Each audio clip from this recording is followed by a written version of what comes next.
Laging bago.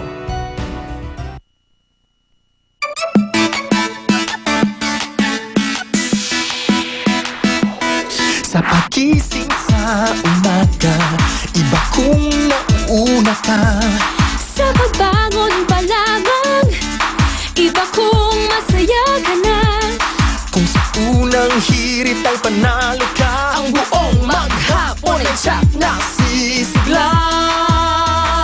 Sa unang hirit, unang-una ka. Sa unang hirit, serbisyong totoo ang ganda. Sa unang hirit, ang saya-saya. Sa unang hirit, unang hirit, unang hirit, Mangunguna ka. Unang hirit, unang-una ka.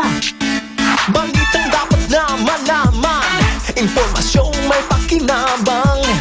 Mga dapat unawain sa ating mga gawain. Mga dapat alagaan, ang iyong kalusugan, kapaligiran at kinabukasan. Wala ka nang hahanapin pa. Samahang totoo at kay saya, walang pagod na naglilingkod sa inyo. Sa unang hirit, unang-una ka. Sa unang hirit, serbisyong totoo ang nasa. Sa unang hirit, ang saya-saya. Sa unang hirit, unang hirit, unang hirit, Mangunguna ka.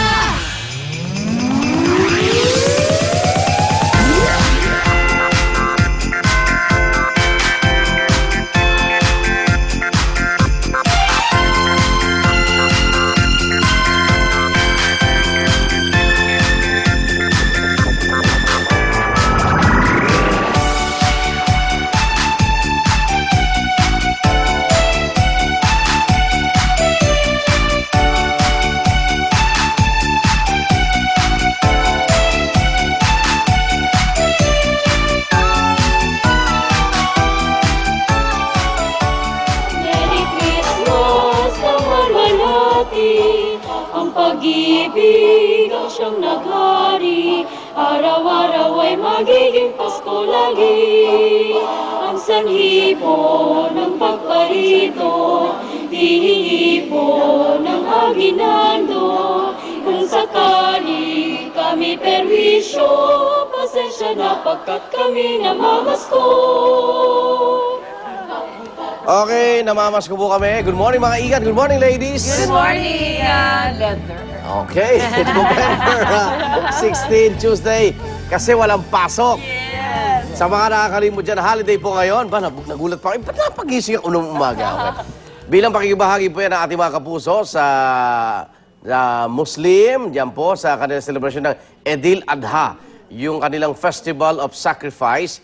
Pero kahit walang pasok, magandang gumising pa rin tayo ng umaga dahil unang hirit, tuloy ang masaya natin sorpresa ngayong umaga. Assalamualaikum. Ayan. Yes. At dahil holiday, wala pong number coding ngayon ayon sa MMDA. Pati na yung kasisimula pa lang kahapon na implementasyon ng number coding para sa mga bus, lifted muna. Isang araw lang muna. Matagal nang inanunsyo yan at hindi dahil sa perwisyong idinulot ng kakulangan ng mga bus Hindi natin kahapon. makita yung mga taga-TTMO, Traffic Transport Management Office. Ayan. Pwedeng yun. At kung good news ho sa mga motorista ang suspensyon ng number coding ngayon, pasensya na po at may bad news naman kasabayan. Naku, eto na. Ayun, Eto at aaray na naman tayo sa isa na namang big time na oil price hike.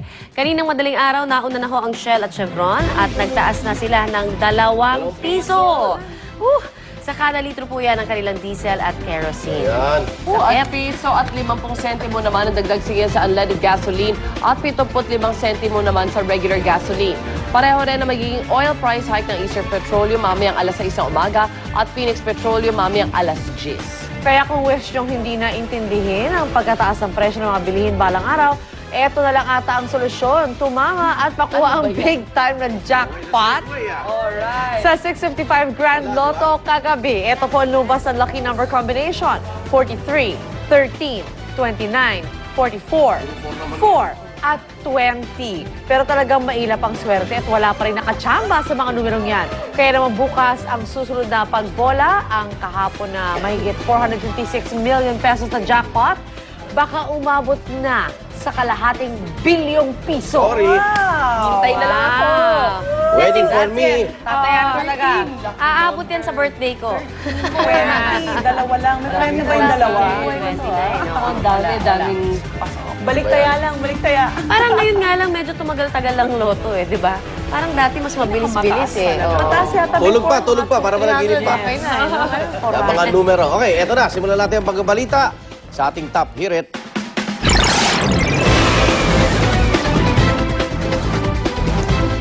Nabulabog kagabi mga taga-Angat, Bulacan. Bulso na isang malakas sa pagsabog. Ito po'y naganap sa isang bodega ng mga paputok sa gitna ng isang residential area. Inaturang warehouse, pagawaan nga pala ng paputok. Isang residente pong patay matapos siya mabagsakan ng gumuhong pader ng bodega. 8 iba naman ang nasugatan, kung saan 3 ay pawang mga trabahador ang pagawaan ng paputok. Sa inisyal na ulat, nangyaring pagsabog habang nasasagawa ng pagpuputol ng mitsa ng paputok. Pinaghanap na ng mga otoridad ang may-ari ng warehouse dahil bawal na bawal sa gitna ng residential area. Yan. Baka walang permit yan. Minamadali siguro, mag-New Year din. Alamin natin pinakabagong balita kaugnay ng pagsabog na yan sa Bulacan. Nakabantay doon, kagabi pa si Cedric Castillo. Cedric, anong balita? Yes, magandang umaga, Iga, na niyanig nga ng malalakas sa pagsabog itong barangay Marungko sa bayan ng Angat, Bulacan matapos ang explosion sa isang hinihilang pabrika ng paputok. Patay agad dahil sa pagsabog ang biktima na kinilalang si Linda Reyes Flores matapos madaganan umano ng pader ng kanyang bahay na natibag dahil sa explosion. Katabing-katabi lamang ng sumabog na warehouse ang bahay ni Aling Linda. Sa lakas ng pagsabog, wala na halos natira kundi durug-durug na semento nga, mga nakatiwangwang na bakal at isang bahagi ng bubong ng garahe mula dito sa bodega na sinasabing sarado ng bato at konkreto. Lumalabas ang investigasyon na pasado alas 6 kagabi habang nagpuputol ng mitsanga na paputok, ang ilan sa mga manggagawa ng pabrika ay bigla na lamang nagliyab ang mga ginagawang kwitis.